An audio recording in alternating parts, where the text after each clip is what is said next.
Kia ora tato. Good day, everyone.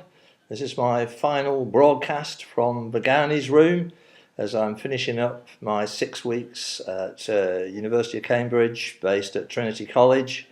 And Vigani's room has been my office in the time I'm here. It's the most historic and elegant office I have ever had and will ever have.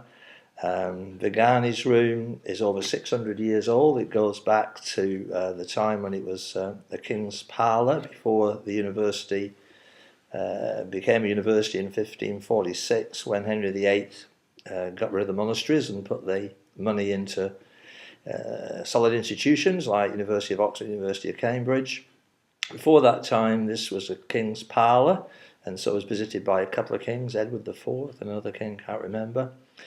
But as you can see from the roof beams, and says in the plaque on the wall that's just behind me there, you can see Dr. Vigani's photograph, portrait, and a little white explanation of what this room has been here for over 600 years. It's remained very much the same. Was used as a laboratory by Dr. Vigani, who was brought here as a chemistry professor. Isaac Newton supported him in that, and it's highly likely that Isaac Newton would have done some of his experiments and had discussions in this room, as have lots of people in the past used this room. So it's been a real honour, privilege to use this room, and inspiring really. So yeah, it's been a fantastic 6 weeks. So I want to tell you a little bit about it. Start with the academic work. I set myself the goal of writing 4 articles and designing a research project in parental involvement. Well, I've got a sketch of the research on parental involvement project. I've visited a couple of schools up north, a primary school and a secondary school. I've looked into parental involvement. I talked with staff here in University of Cambridge Faculty of Education, and so I feel I've got a handle on that. I've written 2 articles, one on bullying in schools, which a colleague here at Cambridge has had a look at, and we think it's suitable to go to the Cambridge Journal of Education, so that's submitted. And my second article, based on my new book on inclusive special education, it has been looked at by another colleague here. I've done a lot of work on both of them while I'm here, using the facilities in the Faculty of Education library, which is fantastic. That's not on this campus, it's 3 miles down the road, and a brand new building and very grand. So that's been great. 2 other articles I am working on as well, and hope to do further work on them before I get back to New Zealand. Just other things as well that people have mentioned, and like the people I've talked with have mentioned books, and I've done quite a bit of reading and got books out of the library there at the Faculty of Education, and it's been a really stimulating time, a really useful time, I think, a real rejuvenating time for me. There's 2 schools I visited, were both up north, in the north of England. They're both in working class areas, and the parental involvement and where that had come from and what they were doing I found quite exciting. So what's going on is influenced by conferences where they've heard about research on parental involvement, and also by the Ofsted criteria for inspection of schools, which states that parental involvement is one of the areas that they look at, and they have a 4 rating scale from outstanding down to inadequate. And so schools are really paying attention to that because they're rated by Ofsted when they get their school inspection. So I feel I've got a bit of a handle there on what I can do back in New Zealand. So that's great. Not all been academic work here. It's been really fantastic being based at Trinity College. That's part of I came as a Canterbury Fellow funded by the Erskine Fund, but also got a Rutherford Scholarship. And Ernest Rutherford was one of the people who was attached to the University of Cambridge, worked at the Cavendish laboratories, which I have passed by, the old Cavendish laboratories, and he obviously got the Nobel Prize, and a very famous New Zealander, and ended up being director of the Cavendish laboratories. So I was lucky enough to get a Rutherford Scholarship, which enabled me to be based at Trinity College, and that's enabled me to have the use of this marvellous room, and to be able to visit parts of the college, and I visited the Wren Library, designed by Sir Christopher Wren, also designed St Paul's Cathedral, and that contains a lot of old manuscripts, still a working library, still people working in there, and you have to be very quiet when you're in there, but you can go to these glass cases and roll back these covers, and it's so exciting for me to see the actual edition, first edition of Newton's, Sir Isaac Newton's Principia, the most important book ever written on science education. It was the copy they have in there is the copy that Newton used to make the changes, to handwrite the changes on to make the second edition. So that in itself is just sort of fabulous. And other things here, the Trinity College chapel, and you can walk across the Cam River, see people punting up and down the river, and go to the Fellows' Garden, where Newton apparently used to walk around in the Fellows' Garden and sketch out with a stick equations and various diagrams, and the other fellows would be very careful never to walk on Newton's drawings in the dirt. So the history here is just absolutely unbelievable. And as I said before, I got into it a little bit through a book I found in the Vigani room, which I know this is going to come back to front, I don't know why. It's called The Fellowship by John Gribben, and it goes through the whole development of the scientific revolution, with which Trinity College played a major part. And what comes out of it is that, yes, Isaac Newton was a major figure, but also it was this collaboration with Robert Hooke and what's her name, Halley's Comet. He got famous from the comet, but he also collaborated with Newton and Robert Hooke in developing the whole scientific method, taking the field away from the Aristotelian view that had existed for over 1,000 years, that all you really need to do is to reflect and discuss and come up with the right answer. You don't need to do research. Well, they showed that, well, no, you do need to do research, and Newton came up with the laws of gravity and the laws of motion and calculus. That's contested because Leibniz also came up with it at the same time, a German mathematician. But however, Newton was fantastic, but he pulled together things that was a collaboration between Robert Hooke, and Halley, the Comet Man. So again, a collaboration between academics, between scientists, really took the field forward.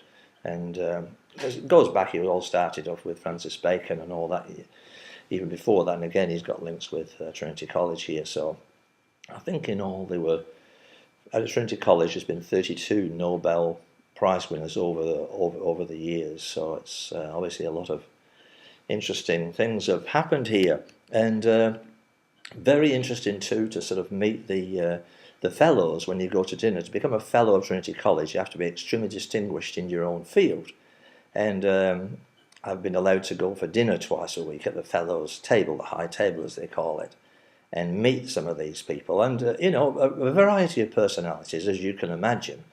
But I've got to know some of them, and that's been very interesting in itself.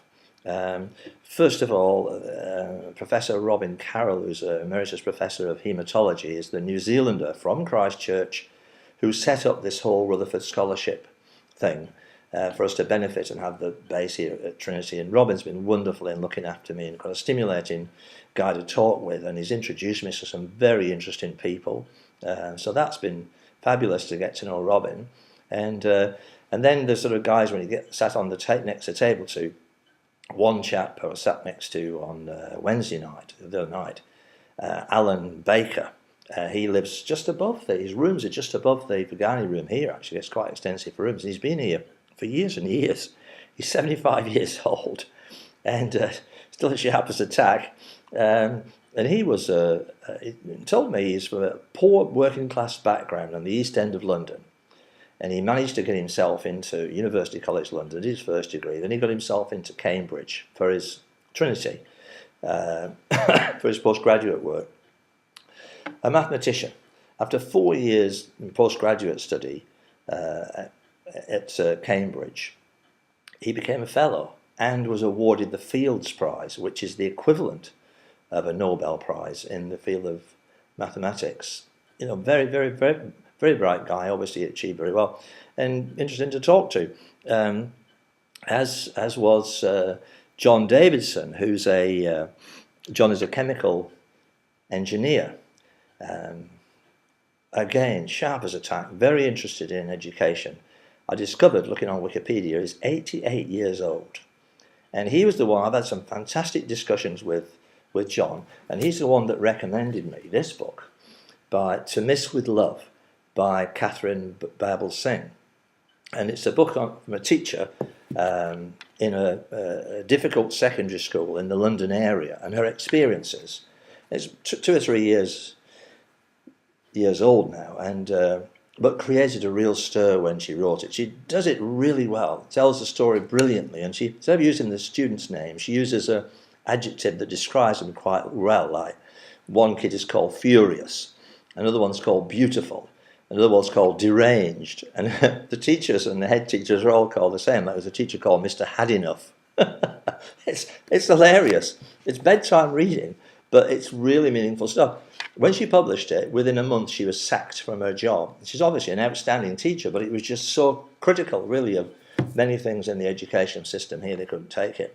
So that was John Davidson introduced me to all that. We've had some great discussions with him about Ofsted and parental involvement in schools and ability grouping and everything. This is a fellow, because a fellow of the Royal Society, as he is, and Robin is, and Alan is.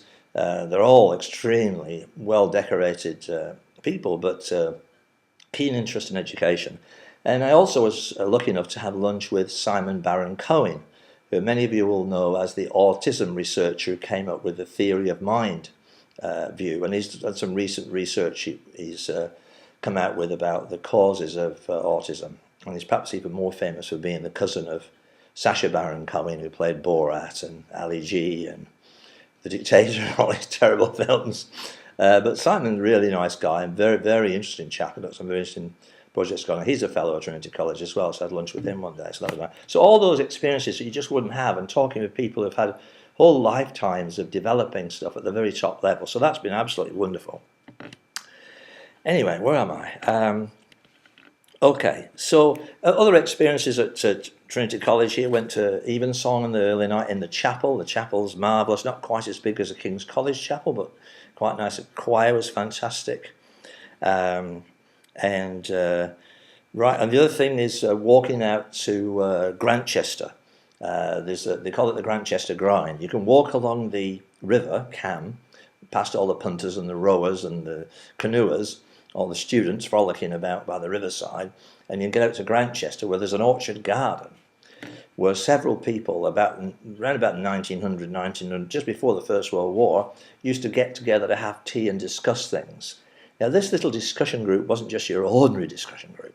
This was Rupert Brooke, the poet, Wittgenstein, the philosopher, Bertrand Russell, the philosopher, E.M. Forster, Virginia Woolf. They sit around this orchard garden. The little tea pavilion is still there, so you can go and have tea in a tea pavilion where these people.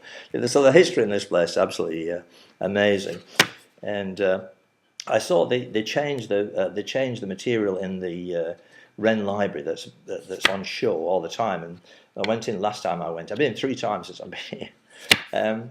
Last time I went in, they had one of Wittgenstein's writings, and my visitors I was showing around. I said, well, he's the only one. Wittgenstein, when he presented his PhD thesis, the university couldn't find anybody that could understand it well enough to mark it.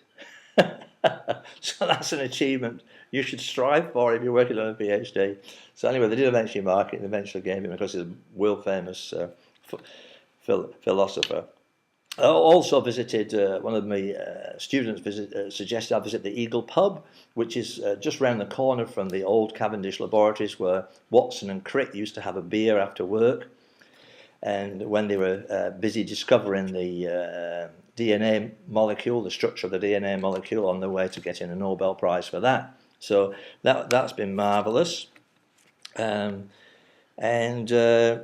basically the whole time here has been absolutely inspiring. I've said to various people, if I could have 6 weeks like this in the middle of every year, I could carry on for another 10 years, which I don't know whether that might not be a good idea, but however, it's extremely inspiring to be in this environment. So it's been absolutely marvellous, and I've certainly totally appreciated the people that have made it possible, the Erskine Grant and people like Gail Gillen who supported my application, and Robin Carroll for looking after me when I was here. Peter Gron, the head of the Faculty of Education here, has looked after me. I met with today and talked with him.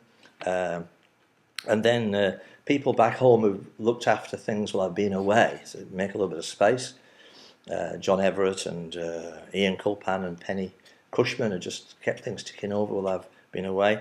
And of course, my wife, who was really struggled to cope without me, of course, but she struggled on. And so it's been marvellous to have this time away, and I've enjoyed every minute of it, and learnt a lot, produced a bit, and look forward to maybe having a similar experience again, but I don't think I ever will.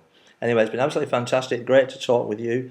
Keep on collaborating, keep on working together, keep on thinking, and developing your ideas, and main thing is enjoy life and live it to the full. Great. Okay, bye-bye.